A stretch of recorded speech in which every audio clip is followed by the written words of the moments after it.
Hi, my name is Jim Manney. I'm senior editor at Loyola Press, and I'm one of the writers of the Dot Magus blog on IgnatianSpirituality.com. I want to talk today about Ignatius Loyola's Examen. I'm excited about talking about the Examen because it's one of my favorite prayers. I started praying this way a couple of years ago, and I just loved it. In fact, I liked it so much that I wrote a small book about it called A Simple Life-Giving Prayer. So if that interests you, go find a copy. It's a pretty good book. The Examen is a method of reviewing your day in the presence of God. It's not to be confused with the examination of conscience. Some people do that. The examination of conscience is an accounting of your sins and faults, which you usually do to prepare for the Catholic sacrament of reconciliation or confession. The Examen is something else.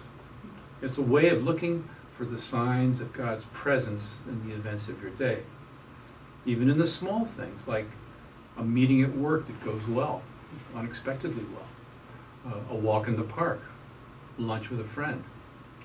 God's present in the transcendent spiritual moments, but He's also there in the small things, when you cook dinner, when you write a memo, when you answer an email and run errands. I like the Examen because it shows me that the everyday life that I live isn't just one thing after another. My life's important, and it means something because God's in it. The Examen points me to where God is and helps me to do the work that brings me closer to Him. The Examen usually takes about 15 or 20 minutes. I like to do it at the beginning of the day.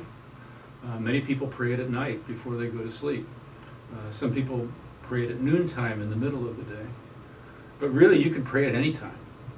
There's no reason why you can't pray the Examen while you're standing in that long line at the grocery store or sitting in traffic. After all, God is there too.